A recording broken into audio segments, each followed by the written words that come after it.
or motion to re-clarify or redefine the discrimination policy is needed to protect women's sexual reproductive rights.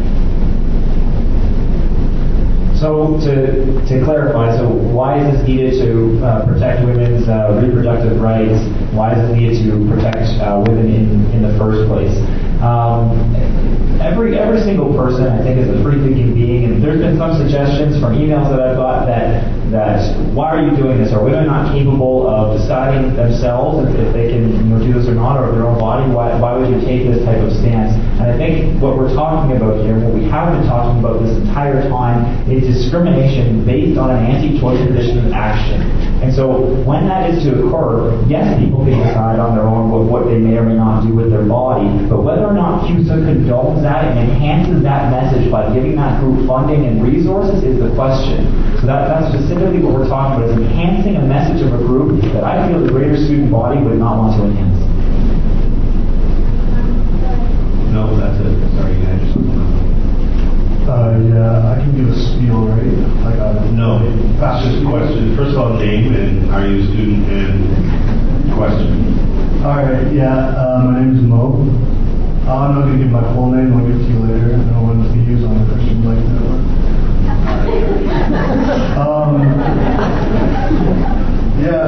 Isn't saying that CUSA can't take a position on a political issue affirms free speech. And if you guys don't like what CUSA's doing, then I'll have you. Thank you.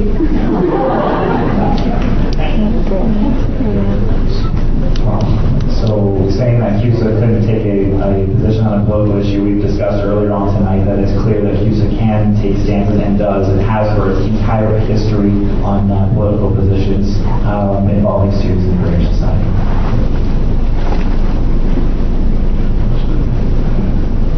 Okay, my name is Angela Jeffrey. I am a student here at Carleton. I was just for a point of clarification, I noticed there's a number of students seem to have concerns about the funding and the fact that why should their funding not go towards an organization or a club that would be anti-choice or pro-life. I just wanted to clarify, does not the Women's Center support both pro-life and choice, so the choice to have abortion or the choice not to have abortion and the options that go along with both of those? Yeah, so just to clarify, you said you mentioned pro-life or anti-choice. I think we've made the distinction here tonight. And yes, the Women's Center, one of our 9 service centers, does provide resources for all students to actually hear about them and to listen to these issues that they may bring forward and to offer solutions and help in those matters. So yes, the Women's Center does both on both sides. That's why to say something like we'd be banning pro-life groups from campus, which has been the misinformation floating around every single media outlet that's received any kind of information, is completely and utterly false. Okay. Well, my name is Chelsea. Sorry, we have a counselor who wanted to ask a question. No. You're next. Go ahead. As this motion has never been to silence any side, but to allow the debate to continue in a safe and constructive and a non-threatening environment. I was there last week at the presentation of this motion, and this has always been clear from my point of view, and my question is this. Where and how did this motion become interchanged with a motion to suppress any one side of the abortion argument? So where is all this false information? Where is all this information coming from? We don't know where the false information is coming from. I just know that I wrote down in my office a few days ago about 7 points that were constantly being misquoted or constantly coming up, and I don't know where they come from. There's several blogs out there that people post on. I'm not sure how many news releases have been released by various clubs on campus. I don't know. All we know is that they have existed, and that there's constantly misquoting and misinterpretation of this issue. If we knew we would have.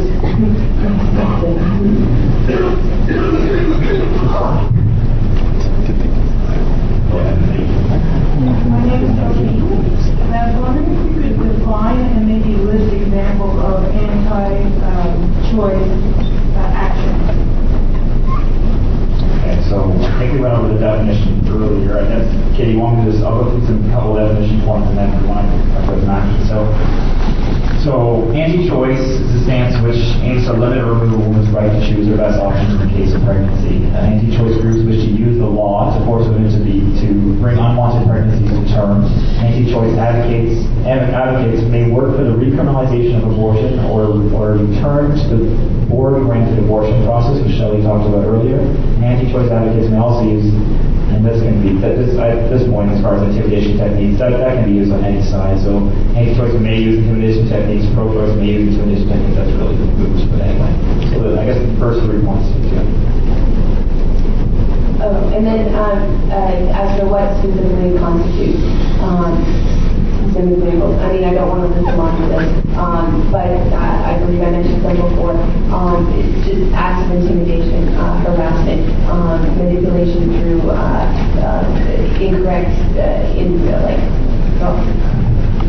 you can debate, but what we would see to directly would be things like the Genocide Awareness Project, which compromises an individual's personal safety and also intimidates. So I'll point to that as one of the most clear examples. Okay, we've now been asking questions.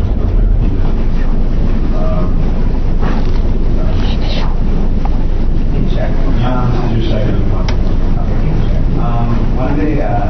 One of the 3 examples that were just brought up, I also highly those are definitely wrong and definitely against and for. However, where in the literature will these examples that are wrong, where will these specific examples be cited, or how will we make that differentiation between what is and what isn't? Yeah, so I think in the motion, let me just look over